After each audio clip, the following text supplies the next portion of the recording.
Bismillahirrahmanirrahim. Assalamualaikum warahmatullahi wabarakatuh.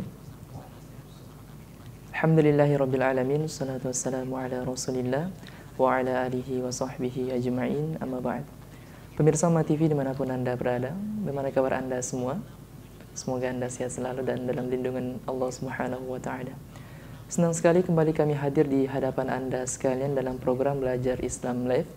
Dan kali ini kembali kami hadir dalam segmen Fikih Muamalah dan akan mengangkat tema-tema yang menarik untuk bisa kita simak bersama, yang memberikan pengajaran kepada kita, yang memberikan manfaat kepada kehidupan kita di dunia maupun di akhirat.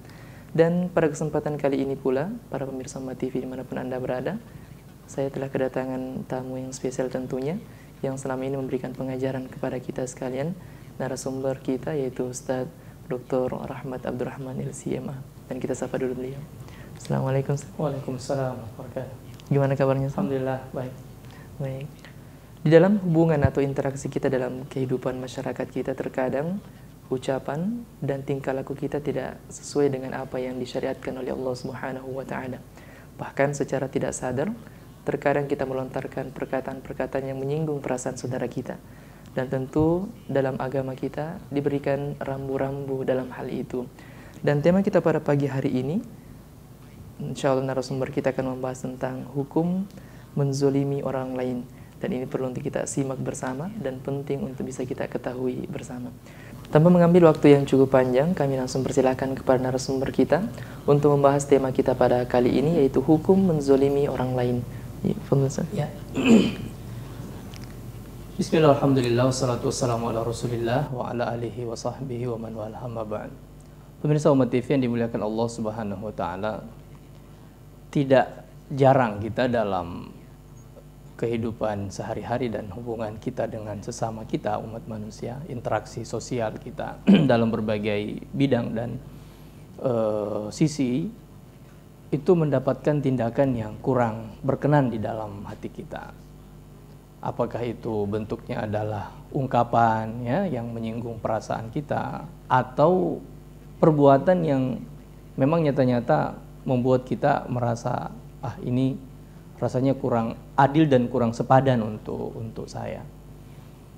Di dalam ajaran agama kita terdapat larangan yang begitu tegas membatasi kita untuk tidak berbuat hal yang dapat menyakiti orang lain.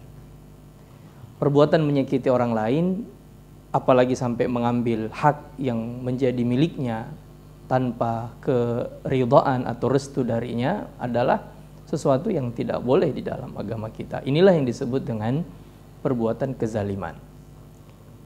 Zulm itu atau kezaliman itu adalah menempatkan sesuatu bukan pada semestinya. Apabila kita mengambil hak orang lain tanpa restu dari orang itu, maka berarti kita sudah menempatkan diri kita bukan pada posisi yang semestinya. Yang semestinya adalah kita juga ikut menjaga apa yang menjadi hak dan milik dari saudara kita sesama muslim tersebut, atau bahkan sesama umat manusia. Namun pada saat kita mengambilnya, justru merampasnya dan tidak berupaya untuk menjaga harta tersebut sebagaimana ia menjaganya, maka berarti kita sudah melakukan tindakan perbuatan kezaliman tersebut. Nah, di dalam dalil-dalil Al-Quran dan hadis Rasulullah SAW dan sebelumnya oleh Allah Subhanahu wa taala, kita dilarang untuk melakukan tindakan dan perbuatan-perbuatan seperti itu. Di dalam hadis qudsi misalnya, Allah Subhanahu wa taala berfirman, "Ya ibadi, inni haramtu dzulma ala nafsi." Wahai sekalian hamba-hambaku, sesungguhnya aku telah mengharamkan perbuatan kezaliman atas diriku sendiri. Wa ja'altuhu bainakum muharraman fala tadzalamu.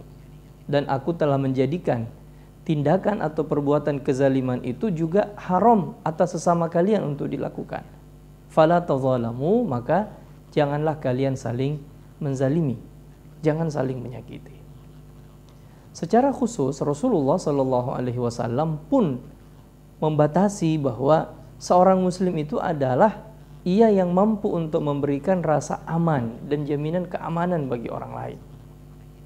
Dalam hadis yang sahih, Rasulullah Shallallahu Alaihi Wasallam bersabda, al-muslimu man salimal muslimuna min lisanihi wa yadihi. Seorang muslim itu adalah ia yang mampu untuk menjaga mulut dan tangannya dari menyakiti orang lain.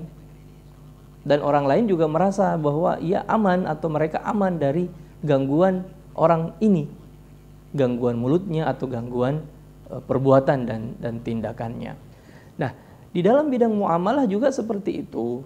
Kita dilarang untuk berbuat kezaliman kepada sesama kita dengan maksud untuk mengambil harta atau hak yang menjadi miliknya. Rasulullah Shallallahu Alaihi Wasallam melarang orang untuk berbuat curang, karena itu pada hakikatnya adalah menyakiti orang lain. Pada suatu ketika Rasulullah Shallallahu Alaihi Wasallam masuk ke dalam pasar, mengecek dan memeriksa kondisi pasar. Lalu pada salah satu tempat Nabi berhenti. Di situ ada seorang penjual buah. Ia menawarkan dan menjajakan buahnya kepada orang untuk dijual. Nabi berhenti di depannya, lalu Nabi memeriksa keranjang buah yang ia pakai untuk menampung buah-buahan yang hendak untuk dijual tadi. Nabi lihat bagian atasnya ranum, menarik untuk dibeli dan bagus untuk dikonsumsi. Tapi tiba-tiba Rasulullah Shallallahu Alaihi Wasallam memasukkan tangannya ke bawah, ke dalam keranjang dan mengecek bagian bawah dari keranjang tersebut, keranjang buah-buahan tadi. Ternyata di bagian bawahnya itu basah dan ada beberapa buah yang kelihatannya sudah rusak. Maka Nabi bertanya kepada penjual buah tersebut, "Ma hadza ya sahibat ta'am?" Ini apa? Kata Nabi SAW, ini apa? Kenapa seperti ini? Maka orang itu berkata, "Asabathus sama'u ya Rasulullah." Oh, ini buah-buahan yang kena air hujan, katanya ya Rasulullah.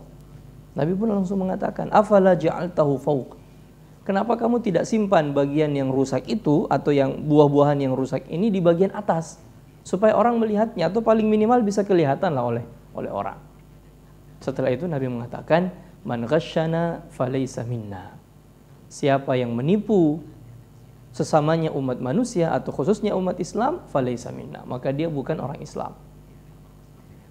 Tindakan penipuan, kecurangan, manipulasi, kebohongan dengan maksud ingin mendapatkan sesuatu yang lebih banyak atau yang lebih besar dari yang semestinya dari orang lain, tetapi dengan jalan menyakiti orang lain, itu adalah perbuatan kezaliman. Dan hal tersebut adalah hukumnya haram di dalam agama kita. Tidak boleh untuk dilakukan.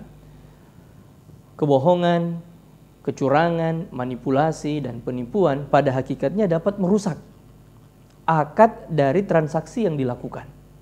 Dan siapapun yang mengalami hal itu, mengalami kecurangan atau menjadi objek dari penipuan, maka hakikatnya ia berhak untuk mengembalikan dan membatalkan akad yang telah disepakati sebelumnya atau yang telah ditandatangani itu.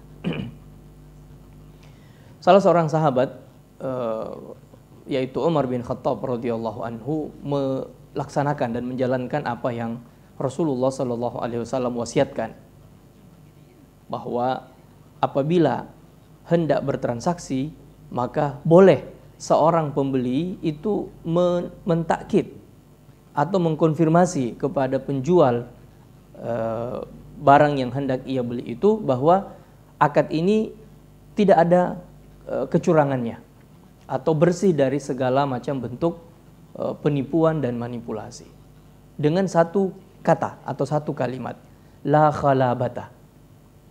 La khalabata. Tidak boleh ada penipuan. Maka setiap Umar bin Khattab radhiyallahu anhu bertransaksi dengan orang lain, setelah akadnya itu selesai, maka Umar langsung mengatakan la khalabah. Ingat, tidak boleh ada penipuan. Tidak boleh ada kecurangan. Maksudnya, kalau ada penipuan dan kecurangan, maka hak saya untuk mengembalikan apa yang telah diberikan itu atau apa yang saya sudah beli tersebut dari Anda. Nah, ini adalah dalam rangka menutup hal-hal yang dapat menyakiti orang lain. Karena perbuatan kecurangan itu kan pada hakikatnya adalah menyakiti orang yang menjadi lawan dari transaksi kita. Sehingga ditutup oleh agama kita dan hendaknya semua berjalan di atas kejujuran dan kebaikan atau kebenaran. Supaya apa? Ada saling restu satu dengan yang lain. Bukankah transaksi itu memang pondasinya adalah saling restu? Di dalam Al-Quran Allah Subhanahu wa Ta'ala mengatakan, wala ta'kulu amwalakum bainakum bil batili illa an takuna tijaratan an taradin minkum. Janganlah kalian mengambil harta sebagian kalian dengan cara yang batil, cara yang tidak benar. Illa an takuna tijaratan an taradin minkum. Dan boleh saja kalian saling mengambil harta sesama kalian tapi dengan cara perniagaan, perdagangan. Antaradin, dengan syarat ada restu satu dengan yang lain. Pemilik barang menjajakan dan menawarkan barangnya serta mengajukan harga, ada restu di situ tanpa ada tekanan dan pressing dari pihak lawan transaksi. Demikian juga dengan sebaliknya, ia juga melakukan transaksi itu dengan penuh rasa restu, penuh rasa ridho, sehingga transaksinya berjalan dengan baik, dan itulah yang akan membawa berkah dalam transaksi, apakah itu ekonomi ataukah transaksi muamalah dan sosial secara keseluruhan. Jadi pemirsa yang dimuliakan oleh Allah, bahwa agama kita ini mengajarkan untuk senantiasa bersikap lurus dalam kehidupan sosial kita, dalam interaksi kita dengan sesama umat manusia, dan melarang kita, bahkan mengharamkan tindakan, perbuatan, dan perkataan yang dapat menyakiti atau mencederai orang lain. Sebab ya dalam agama kita ini yang patut dijaga itu adalah kestabilan kehidupan sosial kita. Apabila ada kecurangan antara satu dengan yang lain dari anggota masyarakat, maka itu tentu akan mengganggu hubungan, dan gangguan hubungan tersebut dapat berpengaruh kepada stabilitas sosial kehidupan bermasyarakat kita. Gambarannya kira-kira seperti itu, ya, bahwa dari segi hukum adalah tidak dibolehkan dan larangannya sangat tegas untuk berbuat kezaliman, dan itu berimplikasi pada akad transaksi dan perjanjian meskipun telah ditandatangani antara kedua belah pihak. Wallahu a'lam. Baik, pemirsa Mata TV dimanapun Anda berada, demikian tadi pengantar tema kita pada kesempatan kali ini. Menarik sekali pembahasan kita pada kesempatan kali ini, namun yang terpenting jangan beranjak dulu dari layar kaca Anda, karena kami akan melanjutkan segmen kita selanjutnya setelah jeda pariwara berikut ini. Terima kasih masih bersama kami dalam program Belajar Islam, dan dalam segmen Fikih Muamalah bersama narasumber kita Ustaz Dr. Rahmat Abdurrahman LCMA yang mengangkat tema tentang hukum menzolimi orang lain. Baik, ini pertanyaan, mungkin ada pertanyaan yang agak menggelitik ini saat berkenaan dengan pembahasan sebelumnya. Ini kebiasaan kebagian masyarakat kita, jika seandainya misalnya belanja di pinggir-pinggir jalan, misalnya pedagang kaki lima, masalah timbangannya misalnya sudah beli 2 kilo misalnya, kemudian sampai di rumah itu kurang dari 2 kilo. Bagaimana menyikapi dengan hal ini, Ustaz? Ya tentu saja itu merupakan satu bentuk kecurangan, ya. Satu bentuk kecurangan dilakukan oleh seorang penjual. Sehingga ya tentu dari segi hukum hal itu tidak boleh. Tidak boleh dalam arti bahwa harga yang ia tawarkan kepada calon pembeli, ya, dengan kadar misalnya 1 kilogram atau 2 kilogram dengan harga sekian, itu adalah satu bentuk kebohongan, ya, satu bentuk kedustaan. Sehingga ia tidak berhak untuk mengambil apa yang ia tawarkan tersebut. Nah, dalam hal ini ya patut berhati-hati, karena ini adalah bagian dari harga yang tidak boleh dan hukumnya adalah jelas haram. Nah, sehingga patut untuk memang ia waspada dan berhati-hati atas hal tersebut bagi seorang penjual, sebab ia akan memakan dan mengonsumsi hasil dari jual beli yang ia lakukan itu.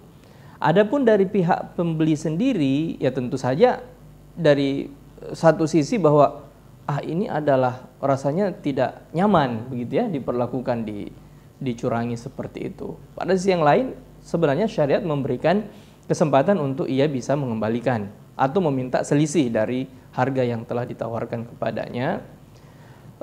Sehingga ia memiliki pilihan, ya, memiliki pilihan untuk hal itu, apakah ia ya sudah terima saja seperti itu atau dia mengembalikan dan meminta selisih dan sebagainya.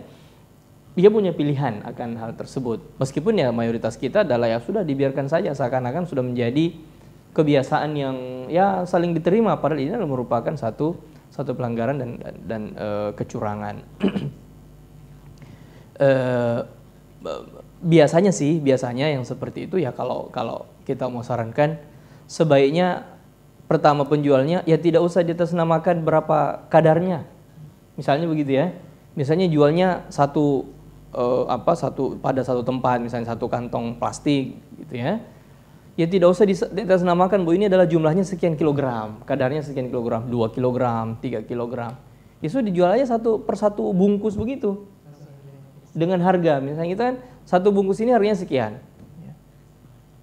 Mau 2 kilogram, mau 3 kilogram, walaupun ya tentu pembeli berhak untuk bertanya. Yang kedua adalah bagi para pembeli, kalau sudah membeli ya, kalau tidak mau sakit hati tidak usah diukur lagi. Ya sudah terima saja seperti itu supaya tidak merasa bahwa Anda dicurangi meskipun ada kecurangan di situ. Intinya bahwa perbuatan ini perbuatan yang tidak boleh. Ini adalah bentuk kecurangan dan harga yang diambil dari transaksi tersebut adalah sesuatu yang tidak baik untuk dikonsumsi sebab dari mencurangi dan menipu orang lain.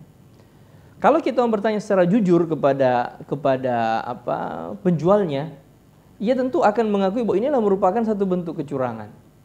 Tetapi biasanya karena terdesak oleh pedagang lain juga seperti itu, gitu kan? Mereka juga melakukan hal yang sama demi untuk mendapatkan keuntungan. Ya berapa sih untungnya misalnya kayak istilahnya seperti itu dan alasan ya dalih orang melakukan yang seperti itu. Tetapi ya dalam agama kita ini insya Allah ketika semua dilakukan dengan baik, dengan jujur, maka keuntungannya meskipun kecil itu pasti akan membawa dan memberikan berkah kepada pemiliknya. Jadi hukumnya tentu tidak boleh. Dan ya seorang muslim patut untuk menjaga diri, apa yang ia makan, apa yang konsumsi, apalagi diberikan kepada keluarga, istri dan anak-anaknya, ya sangat patut dan sangat harus untuk ia jaga, ya. Jangan sampai ia melakukan perbuatan yang seperti itu, ya tentu nanti hasilnya akan juga tidak baik, mengonsumsi yang tidak baik, memberikan kepada istri dan anak-anak hal yang tidak baik.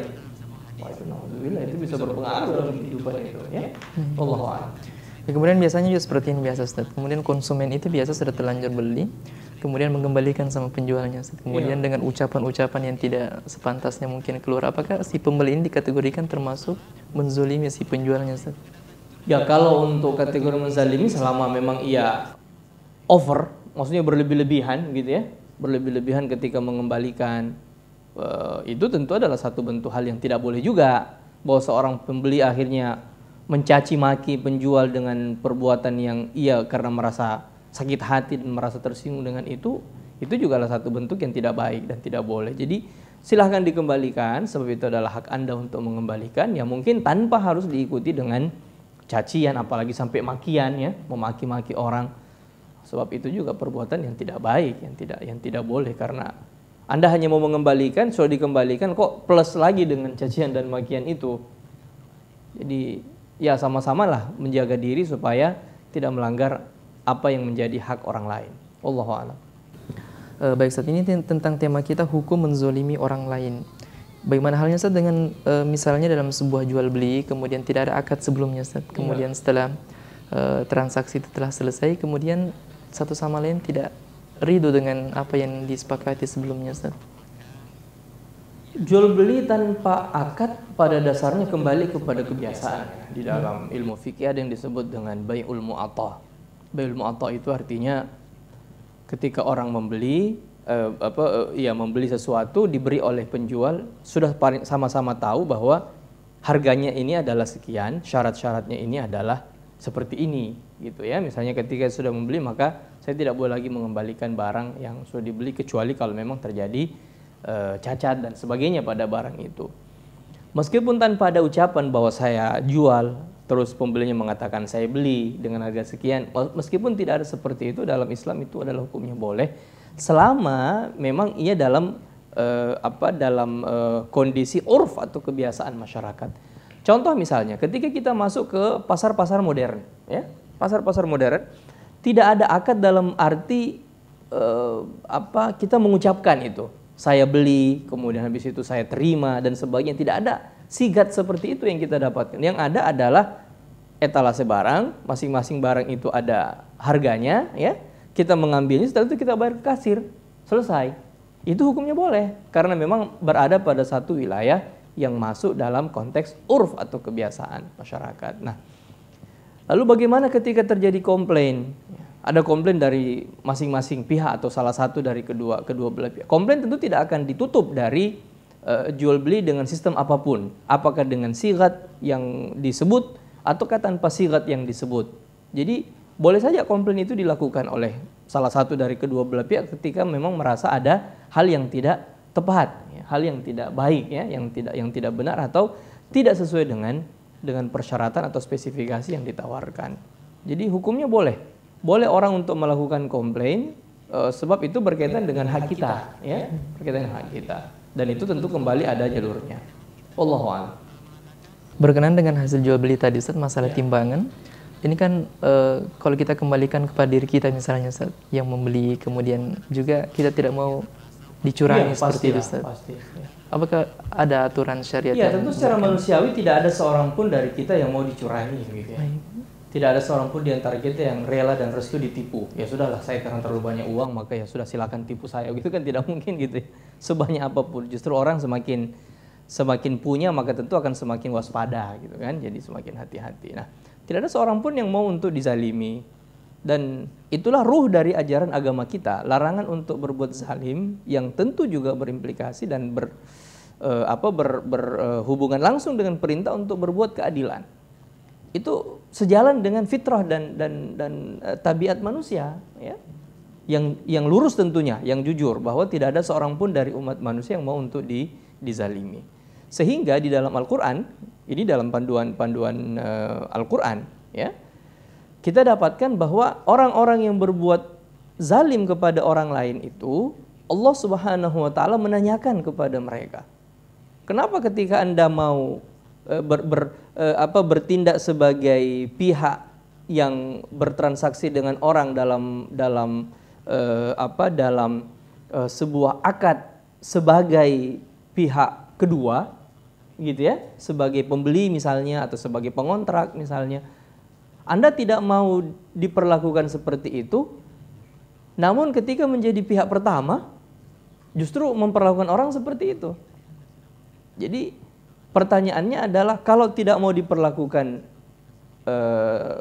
curang ya, atau tidak mau dicurangi dan diperlakukan zalim, maka kenapa Anda mau memperlakukan orang lain dengan perbuatan kezaliman? Dalam Al-Quran Allah Subhanahu wa taala mengancam yang seperti itu. Dalam surah Al-Mutaffifin Allah berfirman, wailul lil mutaffifin. Celakalah, binasalah orang-orang yang curang itu, yang mutaffif. Siapa orang yang mutaffif itu? Kata Allah Subhanahu wa taala, alladzina idza ktalu 'alan nasi yastawfun wa idza kaluhum aw wazanuhum yukhsirun. Orang curang itu adalah orang yang apabila meminta timbangan, takaran dari orang dalam suatu transaksi perdagangan, maka ia minta penuh, sempurna. Sempurnakan hak saya. Namun pada saat sebaliknya, ia menjadi penjual, menjadi pihak pertama kepada orang lain, kok kecenderungannya yukhsirun, ia menahan hak orang lain secara sempurna untuk didapatkan secara sempurna. Nah, perbuatan curang seperti ini, kata Allah Subhanahu wa taala, bahwa ancamannya itu sangat berat. Alladzina idza ktalu 'alan nasi yastawfun wa idza kaluhum aw wazanuhum yukhsirun ala yadhunnu ulaika annahum mab'utsun liyaumin 'azim yauma yaqumun nasu lirabbil alamin. Tidakkah orang-orang curang seperti ini itu takut bahwa suatu waktu mereka akan dibangkitkan pada hari kiamat, kehidupan akhirat, pada saat semua orang bangkit dan lalu berhadapan-hadapan dengan Allah Subhanahu wa taala. Nanti dia mau bilang apa? Pada saat tidak ada lagi kesempatan untuk kita bohong dan berdusta di hadapan Allah. Karena ya kita pasti akan mengungkapkan sebenarnya, begitu kan? maka diingatkan. Nah, dari sini juga kita bisa memahami bahwa tindakan kecurangan, perbuatan kezaliman secara umum itu hanya bisa dikontrol, hanya bisa dikendalikan, diatasi dengan keimanan.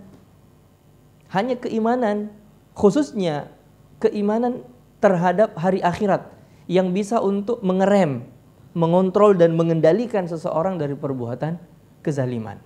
Karena kan konteksnya seperti itu dalam ayat ya. Ketika Allah Subhanahu wa taala menyebutkan orang curang, orang yang melakukan kecurangan, perbuatan kecurangannya seperti apa? Setelah itu diingatkan tentang hari kiamat, tentang kehidupan akhirat. Ala yadhunnu ulaik annahum mab'utsun. Tidakkah mereka itu sadar bahwa akan ada hari kebangkitan? Yauma yaqumun nasu lirabbil alamin. Yaitu pada saat semua orang dikumpulkan berhadapan dengan Allah Subhanahu wa taala. Selayaknya keimanan itulah yang akan membuat ia sadar dan dapat mengendalikan perbuatan kezaliman. Ya, sebab kita juga memang tidak bisa menolak dan menafikan bahwa pada diri setiap kita ini ada potensi untuk berbuat itu. Ada potensi untuk berbuat curang, berbuat aniaya ya kepada orang lain. Apabila kalau sudah merasa ada kelebihan kita dari orang tersebut, selalu saja ada seperti itu. Tapi insya Allah dengan iman yang kuat, apalagi iman kepada hari akhirat, bahwa kita semua akan dibangkitkan dan berhadap-hadapan dengan Allah Subhanahu wa taala, bertanggung jawab terhadap apa yang kita lakukan di dunia, itu akan bisa mengerem dan mengendalikan potensi perbuatan aniaya kepada sesama manusia itu. Jadi tidak ada seorang pun yang mau dizalimi ya. Tadi ketika kita bahas masalah penjual buah, ya mungkin seperti itu. Seandainya penjual buah itu suatu waktu akan menjadi pembeli, tentu dia tidak mau diperlakukan seperti itu, gitu kan? Maka sebagaimana tidak mau diperlakukan oleh orang lain dengan perbuatan kezaliman, ya tentu jangan juga Anda menzalimi orang lain, sebab secara hukum agama itu adalah tidak boleh dan terlarang. Wallahu a'lam. Baik, pemirsa Mata TV dimanapun Anda berada, sayang sekali waktu yang membatasi kita dalam pertemuan kita pada kesempatan kali ini.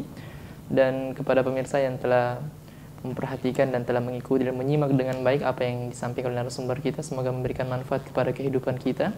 Dan akhir kata seluruh kru dan kerabat kerja yang bertugas pada kesempatan kali ini, saya Nuzul Haq undur diri dari hadapan Anda. Terima kasih atas segala perhatian Anda, dan kita tutup dengan doa kafaratul majelis. Subhanakallahumma wa bihamdik, asyhadu an la ilaha illa anta astaghfiruka wa atubu ilaik. Wassalamualaikum warahmatullahi wabarakatuh. Waalaikumsalam.